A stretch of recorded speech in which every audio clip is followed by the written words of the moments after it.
Gjatë muajit të Ramazanit, përveç angazhimeve të përditshme, në shkup vrehet edhe një gjallërim i jetës fetare.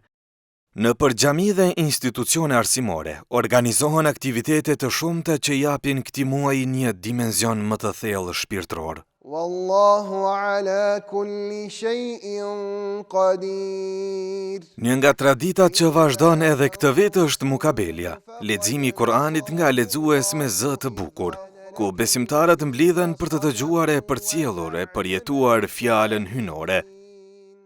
Ndërkohë në Qendrën për Kulturë dhe Arsim Bezisten zhvillohet edhe një aktivitet tjetër i veçantë, mësimi i përmendjes së Kuranit nga nxënësit e kësaj qendre. Mualimja Hafiz Kadrije Sulejman tregon për procesin e mësimit, aktivitetet e tjera që zhvillohen gjatë Ramazanit dhe kënaqësinë që sjell kjo punë me nxënësit. Sipas saj, aktualisht 17 nxënëse ndjekin mësimin, ndërsa përveç mësimit të Kuranit, organizohen edhe mukabele, vizita për të moshuarit, shpërndarje dhuratash e të tjera. Aktiviteti parësor është mukabelia, do thotë çdo ditë e kemi leximin e mukabeles prej nxënësve tonë, të cilat janë në Institutin e Hifzit për vajzave sistem, edhe e kemi xhamatin e nderuar të cilat e përcjellin këtë mukabele, sepse e dim se Kurani i Kerimi është e zbritur në muajin e Ramazanit. Qëllimi jonë në këtë institut është që ta mbjellim fillimisht dashurinë ndaj Allahut xhaleshanuhu dhe ndaj Muhamedit alayhis salam, dhe me këtë dashuri që ta mësojnë Kurani i Kerimin. Për këtë arsye, para se me fillu me memorizimin e hifzit me nxënësit tona, fillimisht i mbjellim atë dashurinë që ta kenë një dashuri të fortë ndaj Kurani i Kerimit, pasi që e kanë këtë dashuri ndaj Kurani i Kerimit, edhe rrugtimi i hifzit apo memorizimi i hifzit do të jetë më i lehtë. Është një ndjenje e veçantë, për shkak se unë jam 20 vite përafërsisht në arsim, me hapjen e institutit këtu në Shkup, 2 vite gjysëm jemi me nxënësat të hifzit, është një bukuri që nuk mund të ju përshkruaj me fjalë, sepse pasi që jeni hafize dhe jeni në këtë rrugtim dhe dëshironi që të mbjellni fjalët e Allahut xhaleshanuhu jo vetëm në memorizimin, në memorien e nxënësve, por edhe në zemrat e tyre. Në këtë atmosferë për kushtimin nuk mungojnë edhe momentet e recitimit të Kuranit nga nxënësit.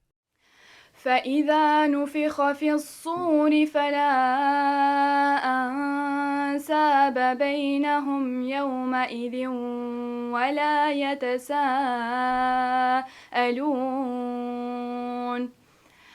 فمن ثقلت موازينه فأولئك هم المفلحون.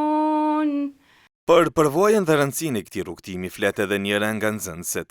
Unë vi këtu që 1 vjet e gjysmë gati. Çfarë aktivitetesh bëni këtu? Këtu mësojmë Kur'an, memorizimin e Kur'anit.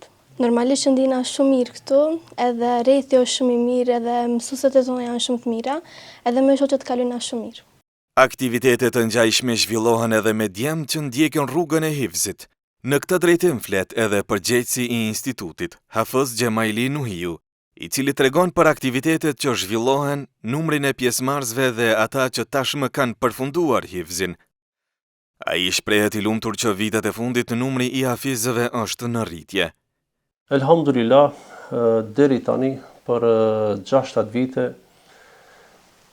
procesin e hifzit e kanë mbaruar 9 hafiza, të cilët e kanë kurorzuar me diplomë, edhe po ashtu kemi edhe shumë nxënës tjerë të cilët janë në proces të përfundimit, ose janë disa nga mesi i Kuranit, ose nga fillimi.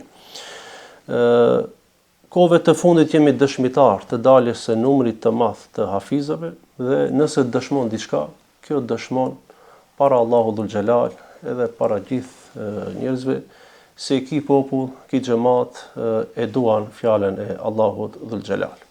Është privilegj të jesh hafiz i Kuranit, është nder edhe kënaqësi, por nga ana tjetër edhe përgjegjësia është e madhe.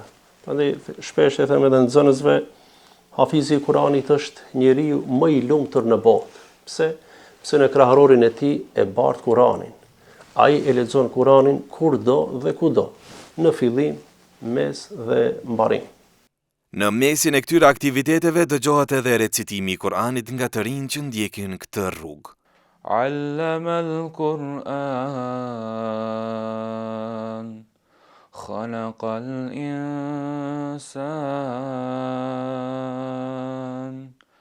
علمه البيان. Në fund, të gjitha këto aktivitete tregojnë se Ramazani nuk është vetëm një muaj agjërimi, por edhe një kohë mësimi, përkushtimi e formimi shpirtëror, nëpërmjet gjeneratave të reja që mësojnë dhe ruajnë Kur'anin. Kjo traditë vazhdon të jetojë dhe të forcohet edhe më shumë tek besimtarët